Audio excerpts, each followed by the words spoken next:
Alrighty, guys, welcome to Chat with the Brewer Live. My name is Seth. This is Wooden Legs Brewing Company in Brookings, South Dakota, 309 5th Street, if you're looking for us.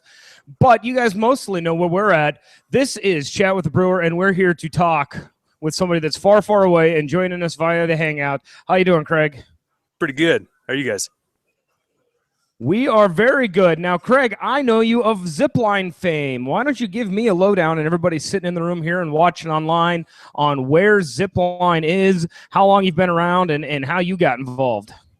Yeah, right on. We've been around about a little over 2 years now. We're from Lincoln, Nebraska. I forget. There was a lot of questions. I got involved. I got involved about a year ago. I worked at a beer bar in Lincoln called Yaya's for about 7 years, and came on board with these guys last year. So, yeah. So 2 years now. You distribute in Nebraska and now in South Dakota, just as of late. Yeah, as of whenever we met, Seth, I believe. So. What was that? Was that the 1st of March? When did we have those guys up? First part of March? Oh, it was before that, wasn't it? That was a cool night. I think there's still memories of that floating around Twitter somewhere. We're going to talk a little bit more about the brewery, and maybe we'll talk about that fateful night again, but let's actually drink some beers here. We've got a thirsty handful of patrons here. I've got a selection of bottles. We've got some on draft. Boy, I'm going to let you tell me which way to taste through these. We have the Black IPA, the new Spring Saison, Double Chocolate, New Zealand IPA, Copper Alt, and the Oatmeal Porter. Now, which way should we go? Can you turn those my way so I can see them? It probably doesn't matter if I can see them. I can read them. Okay, here you go. Oatmeal Porter. If you got alt's always a good place to start. Let's do that then. Let's do the alt. I'm going to pour it here for the patrons in the pub and for Brant. And Brant's here, by the way. If you didn't see, he's off camera. Okay. Look at he wore a button-up shirt today, so that means he's playing the role of producer in this production. Nice. This is Mark who keeps popping his fingers in here. He's our one of our assistant brewers and the guy in charge of any casks you might enjoy in Brookings. So. Oh, okay. And because my producer is shameless because I love him, this brewing segment brought to us by Zipline. You can't see it. No, never. It's better. Producer, we should get a better camera for this. We're going to have a whole list of very angry sponsors because they can't see the Zipline Brewing Company. All right, I'm going to pour the Copper Alt. You tell us what's in it. You bet. Copper Alt is kind of our flagship beer in Nebraska. It sounds like you guys are all going crazy for IPAs, which is good. But this is kind of our middle of the road beer. It's a German style alt beer, which is, for anybody who doesn't know in the audience, hybrid between like an ale and a lager. It's an ale brewed at really cool temperatures, almost lager temperatures. So it's going to be most similar to like a American amber ale, really, if you're looking for something close to home to compare it to. And the night that we had you guys up, I was going to tell you, this was the actual first keg to blow. The alt was the first to go, so the palate's probably not that far away here. Right on.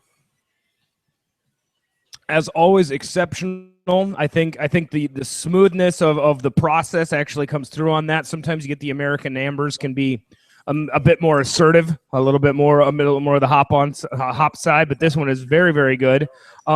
You said this is the most popular there in Lincoln? Yeah, that's in Nebraska. That's our top seller for sure. We just had a big expansion, and I think one of our new 80-barrel fermenters is going to just be committed to that. That's we can't keep enough of it on hand. So let's talk a little bit about that expansion. You said 2 years old when you're already putting new tanks in? Yeah, can I move this thing around and show you some stuff? Because there's some cool things happening here. By all means. Okay. So we're going to go on a little mini tour here. Though, so you'll have to. This is going to be bad because I got to look. But here, these guys, we're actually hand bottling a barrel-aged black IPA today. So these guys have been doing this all day. Say hi to Brookings. Hey, Brookings. Good work, guys. Keep them coming. So this is they hand bottled 2,000 bottles today. We got a rum barrel-aged black IPA. But behind them, you can see actually these are our original bright tanks. Those are both 40 barrels, and then we just added this 80-barrel one to help us with these guys over here, which are the two 80-barrel bright tanks we just added. So that actually effectively doubled our capacity. So that's what we've been up to. And we took out 2 walls in the meantime, which is back here where I'm hanging out. So that's the brief quick tour while these guys are still bottling because they're about done. So how many barrels a year are you guys expecting to do this year? good question that I should know the answer to. I want to say we're hoping to hit 4,000 if all things going the way they were going before. So we're shooting for 4,000, I believe. Well, excellent, and we'll keep taking them up here in Brookings. Let's move on from the Copper Alt. What shall we pour next in the lineup here? New Zealand IPA. Let's go. We got the New Zealand. We've got the double chocolate. We've got the spring beer and the black IPA on tap as well. Okay, whatever's easier. Should we go through the bottles first? Sure, because I'm standing right here. there. Yeah, let's do. Why don't we do porter next? Actually. So I got to tell you, this one has a special spot in my heart. When I came down to visit, when the Jackrabbits, I think it was a couple of years ago. Anyway, we were down in Lincoln, and we're surfing at all the cool little places down there. And we just kind of were hanging out at the little craft beer bars, and they said, "This is what you have to try." I'm like, "Here's my local beer," and this is what they poured me, was the oatmeal porter. And like I tried some of this in Lincoln, and I was like, "All right, I'm sold. This is good." Why don't you all tell everybody playing along at home here what's in this beer? Well, that is essentially our take on. It's kind of a mix between an oatmeal stout and just a nice American robust porter. So it's going to be nice and creamy, real smooth, not real bitter, not too roasty, just nice chocolatey. But comes at 6% alcohol, hence the oatmeal porter. So gives it a nice mouthfeel. I'm not sure if you can hear the whispers in the back here. The microphone probably doesn't pick it up, but when we announced oatmeal porter, was that an actual squeal that I heard? Like, it was a squeal. It was an actual fangirl squeal when we said we were drinking oatmeal porter. Well, the beer expert beer analysis publication Men's Journal recently named that one of the best beers in America. So one of the 100 best beers in America. So we were happy about that. And that actually that is impressive because I'm sure they get their hands on almost every single beer in America anyway. So there's probably a really good cross section of competition in that one. That was the thing. I was like, I've heard of them. I'm not a subscriber myself, but it seemed like they knew what they were talking about looking at the list. So that was nice. So. And in case you're watching, in case they're watching later on YouTube, yes, you are. It just yeah. I mean, I let it lapse because I was so reading all of the articles instead of just skimming. I like to really get in. Maybe you let it lapse so you could just pick it up at the local convenience store so that they can have better margins. Yeah, that too. I didn't want to. I felt like the subscription price. I was really, it's just. I didn't want to, I want to give them the full value. And you were enjoying the ceremony of actually walking down and throwing your money down on the table, saying, exactly. Do you have this month's Men's Journal, Men's Health? That's right. When I go down to my local corner store and I get the Journal Star here, and they don't have it, I say, "Well, how about some Men's Journal?" Anyway, what was that? Everybody's laughing in the background here. Apparently, they didn't hang out with us in March. Like this is just a continuation of a running riot. Let's drink some more beer so that we can get more goofy. Even. Yeah, I'm just glad you can't feed me any cocktails. New Zealand, yeah, right. We have some people from the old market in here, so right on. That was the place where the night started. That was a good time. It was. Let's talk. Was probably a better end, but we started with it, and whatever happened. I think there's a picture in front of Nick's, and that's the infamous picture. There's one in front of Nick's when the sun was still up. So let's talk a little about the New Zealand IPA if we can. And I think we have the double chocolate stout. I think this is the one that came up as the pre-release, right, when you guys were up? Yeah, I think so. We did bring that up, didn't we? Yeah. We ran a batch of – which one are we on now? Sorry, we're on the double chocolate or on the NZ? Let's do the New Zealand, sorry. Okay, yeah, we'll start there. I'll tell you about that. Anyway, New Zealand, all New Zealand hops, so it's going to be a little bit different than your normal American IPA. It's exclusively New Zealand hops, not for the beer dorks. Nelson Savion's not in there. That's kind of the big New Zealand hop that everybody talks about. It's a bunch of other ones, Wakatu, Pacifica, Pacific Gem. But it turned out really nice. It's got a nice kind of tropical fruit, almost blueberry-ish kiwi flavor to it. Good aroma, but it's balanced really nicely. The malt bill balances really nicely, and so it's not a big hop bomb by any means, but we actually started dry hopping it recently too. So it's got a really nice aroma, nice fruity IPA. So how does a brewing company in Lincoln, Nebraska decide they're going to make an IPA that features New Zealand hops? Like what's the rest of your process here? I have no idea. Let me hear. Hang on. This will be fun. Hey, Tom, why did you guys brew a New Zealand IPA? Because it's awesome? Because it's awesome. You know, never before on this series have we had breaking news like that. Like that. Like if this was CNN, that would be the big bold letters on the bottom. Because it's awesome. Then this just they're really cool. Right. You know, they're really cool hops, and so it's a really unique beer. Which it's had a little bit of trouble finding its place among the hop heads and things like that because it is different. It's not a true American IPA, but it's unique and we like it. Oh no, here's Tom. He can't hear anything though, so we could call him.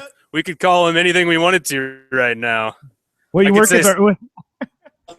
work as our budget translator? Like you can, just roughly, whenever you see the movies that somebody gives a long dissertation of how something's going to happen and how we're going to storm the hill, and then all of a sudden the translator turns around and is like, "We're gonna do it. We're gonna do it." and you're watching the movie like that doesn't even make sense. It doesn't even. All these guys are making fun of me for wearing a headset today, trying to find a headset for you guys, and so now I can just. You guys can say whatever you want, and I'll tell them you're being really nice, but you can say me. That's right. Anyway. Now, wait a second. How long have you been wearing it, Craig? Because I walked around with it for an hour before just to get the feel after I got back from Walmart. And, just so everybody would know who was in charge today, because it seemed like we were a captainless ship with everybody on the hand bottling line. Oh, hi. Okay, you look cute. Thank you. Thank you. Easy.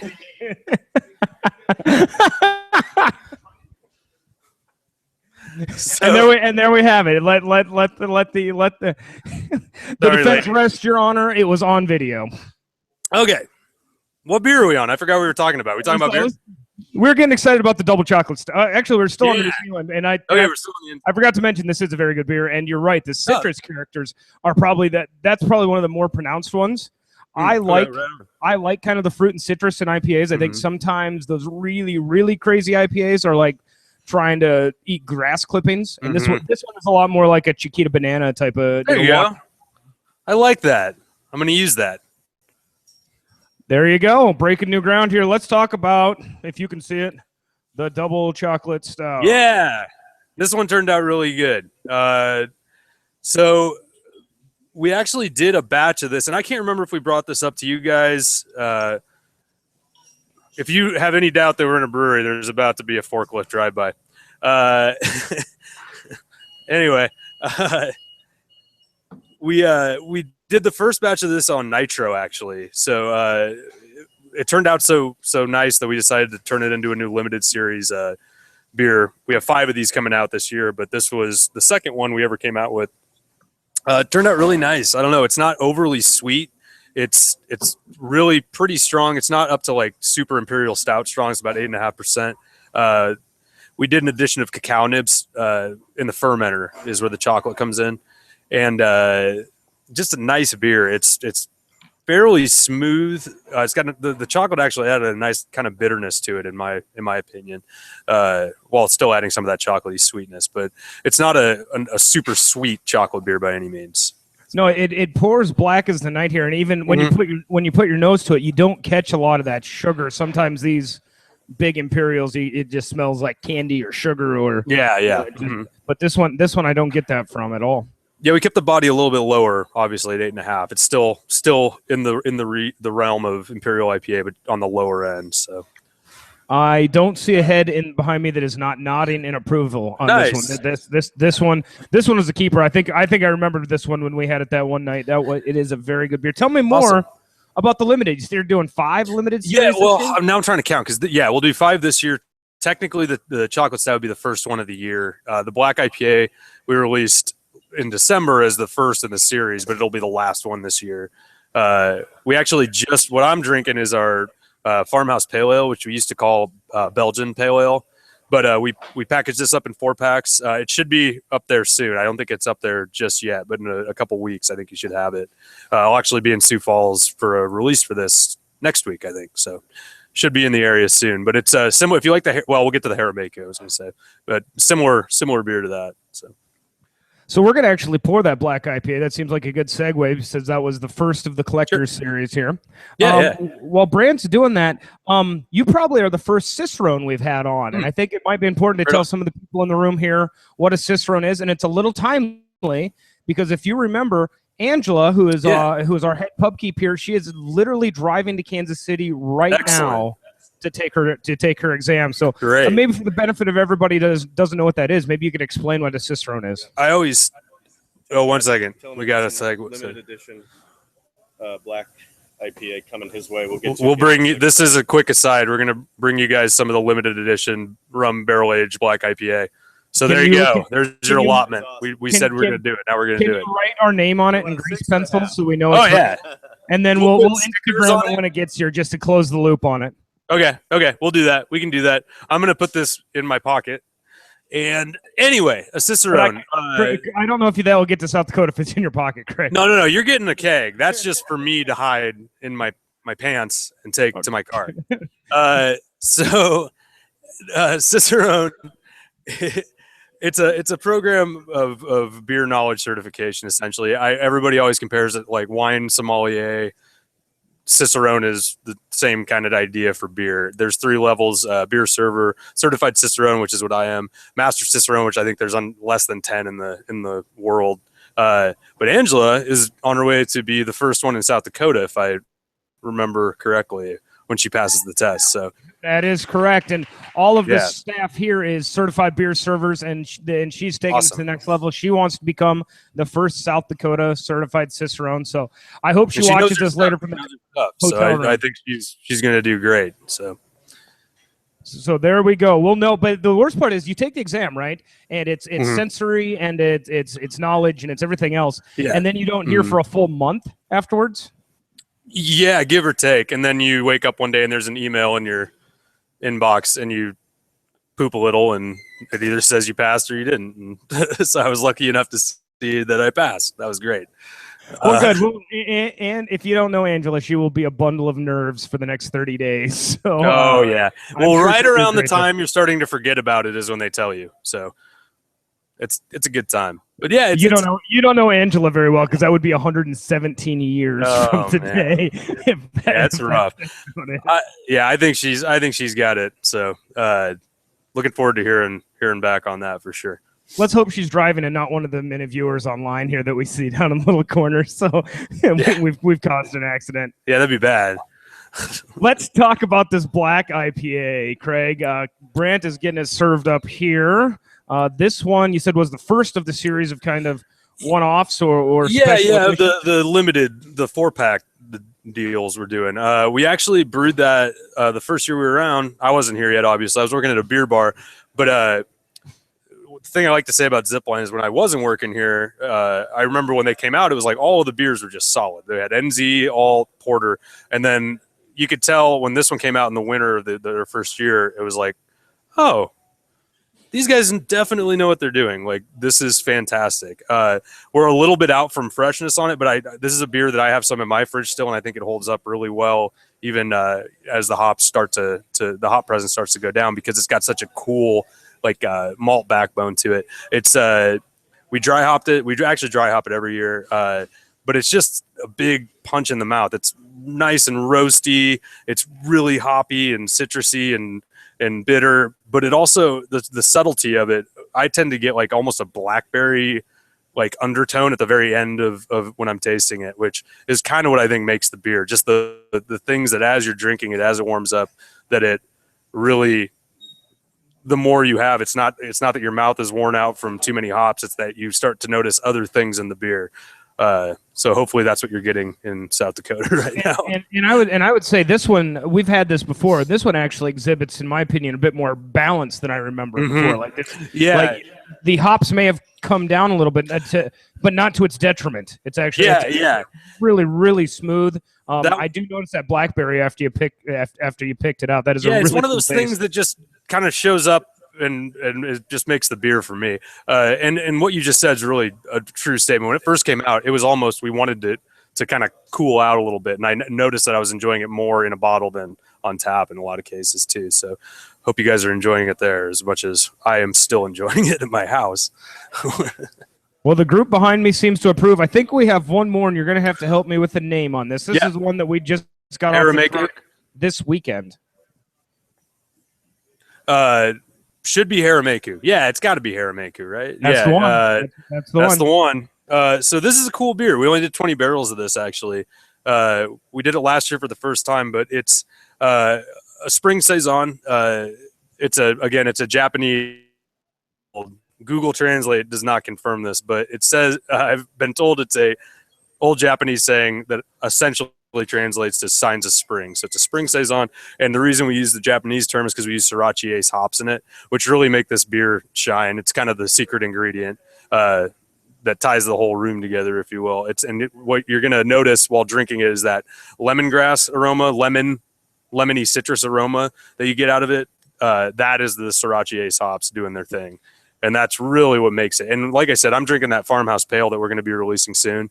And they're very similar beers, but if you have a chance to try that one next to this one when it comes up, it's really fun to do because you can just pick up the subtle differences. But the big thing is the hops in that beer just make it shine. So I think what I like about this one is there is the subtlety to it. Sometimes saisons get a little bit too forward with the funk and the flavors and the additions and those things, but this one keeps a pretty muted, and I mean that in the best way. It just plays nicely with others. What was the ABV on this one? Did you 7%?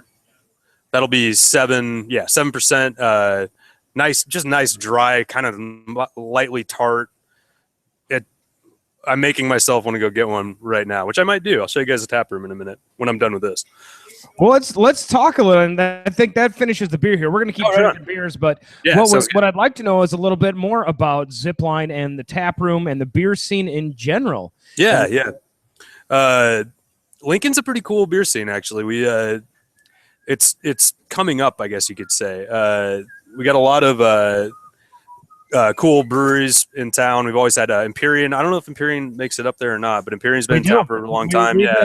We've had Empyrean represented in South Dakota for quite some time. Awesome. Yeah, and they've been around a long time. They really set the kind of groundwork around here. We've got a lot of new places opening up. We got Blue Blood. I'm going to forget somebody now that I've started naming them. But Plowshare actually just started, which was started by Matt Stitchfield. It's a brew pub restaurant right now. They got a really cool system. Matt was the first certified cicerone in Nebraska and was the only one until he decided to kind of help some of us along and show us the secrets of beer and use all his knowledge to help us out and make sure we succeeded at that. Sensei, then? I would call him the next master cicerone if he's signing up. He knows more about beer than anybody I've ever met in my entire life. So, but yeah, we got a really cool breweries. We great beer bars. Like I said, I always have to give Yaya's props. That's where I learned everything I know about beer, honestly, is from Yaya's Pizza. It's a place that's been around for 21 years now. Downtown Lincoln, heart of downtown, about 500 beers. And just a really, do you hear Jason singing? Can you guys hear what is happening? Every now and again, I hear a forklift and then bottle clanking, and every now and again. They're just messing with me now. But this is, oh yeah, good. Well, because we just sit in the office. Now I lost you completely. Uh-oh. Now we don't hear anything. Craig, come back to us, Craig. I don't know. So there he is. He's back now. We lost you for a second. You went through a black hole, Craig. Oh, I'm back. Yep, there you are. Okay, good. To the cheers of many. Hooray. But yeah, no, we got great beer bars. Yaya's has like 500 beers, 24 on tap. We got a great place called Jake's. really good. Actually, I'm sure you guys are getting this too in Brookings. The bike crowd has really embraced the craft beer scene, and we have a lot of good like bike rides, runs, things like that to all the different breweries, beer bars, things like that. So it's a cool place. I've lived here my whole life, so I'm biased. I really like Lincoln a lot. So, but it just seems like it's getting cooler every day, which is good for me since I'm still here. Excellent, excellent. I got a couple last questions for you. Yeah. One I was going to ask you about the collaboration. I know you guys worked with Gandy Dancer, who we actually had on this show last week. So tell me a little bit about you guys coming up and working with those guys. Yeah, it was cool. It was before. What was that before? Oh, it was before we came and saw you guys. Actually, it was our kickoff in South Dakota. Ran away. Actually brought up some weird experimental hops and did a saison with Perry, their head brewer up there. Just the morning we got there. Oh, hey, Mark. Mark's a sommelier, by the way. I'm gonna make him yell. Don't yell anything. That'd be mean. He can't hear. Anyway, Perry. It's just a super cool guy. They made a beer. They used a kamut in it too, which is an ancient grain, I believe. Mike would know more about this, but we released a beer of on it. It turned out really good. If you like the Harameku, I think we used that same strain. We used a saison strain in it, but it would be kind of like that. But it was just great. We actually brought some back and just couldn't get enough of it. So, those guys are making. So, what do you guys think? Where do you see beer going in the Midwest here? I mean, we've now talked to Fargo Brewing. Mm-hmm. Of course, we've got Wooden Legs here, and we talked to the guys at Sioux Falls, and you guys are down in Lincoln. And this kind of this corridor here, you see things from both sides. You see the Belgian-inspired, you see the malty side, you see the stouts, you see the British, you see you see the hops invasion. I don't know if this area of the country quite has a maybe a defined voice yet. Maybe that's cool. I think where do you see it going? If I'm looking into my crystal ball and just the way I feel about things, I think we just says a lot about the Midwest in general. It's just, I think we're in the middle of the country. We're getting inspiration from all different points. And I think it's showing up in our beer. I know it's showing up in our beer. We're trying to kind of mix styles with everything we do. There's always a little, if it's not extreme, just like a New Zealand hopped IPA or oatmeal porter instead of oatmeal stout or things like that. I think you're seeing it across the country, but I think you're definitely seeing it just right from the get-go in the newer breweries in the Midwest. So brewing up a little bit of Midwest nice right there. There you go. Nebraska nice. That's our new logo. All right. I like it. So last question for you. I always ask the people I have on these shows that if you have to impart words of advice on aspiring brewers, aspiring business owners, aspiring bartenders that want to get into the craft beer world and want to do the craft beer scene, what do you tell them?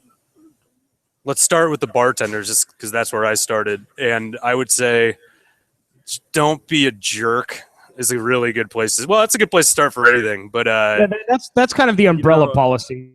Yeah, but it's important because a lot of you get really into something, and sometimes I played music for years and years, and you know how bad like the people are who I discovered that band 2 years ago. Now I don't like them because you know about them. They're the worst kind of people, and it's the same in beer. From drinking beer and trying beer and learning, and I mean, the more you share that you love beer with everybody else, the more people are going to love beer, and that's good for everybody, right? I just think it's that, and be open to trying different things when you're talking about beer. If I stuck to all the things that I thought I didn't like when I started drinking beer, I wouldn't be drinking anything with Belgian yeast right now, which would be a really not awesome thing for me. You got to be, always give something a try, but try and let yourself know what you're getting into before you try it, so you don't just hate things automatically when it comes to trying beer. I kind of think I just summed up my philosophy, which is don't be a jerk still. I think, if you can, there's a big collaborative scene when it comes to brewing and craft brewers, like obvious legs, but it goes all over, we're all friends. We're all helping each other out. And anything you can learn from a fellow brewer, from a fellow beer geek, or anything you can help some, gonna mean more good beer for you. Well, you've heard it first. We'll leave on that bombshell. Craig requires you to not be a jerk, be a beer ambassador out there. Hey, buddy, we always appreciate chatting with you. Thanks for making the time today. Thanks for sending up the beers. I'd love, and this might be the only time I've ever left a show saying, I can't wait to taste the beer in your pocket. Oh, yeah, it's coming. Hey, quickly, just so you know, I didn't think about this, but we're throwing a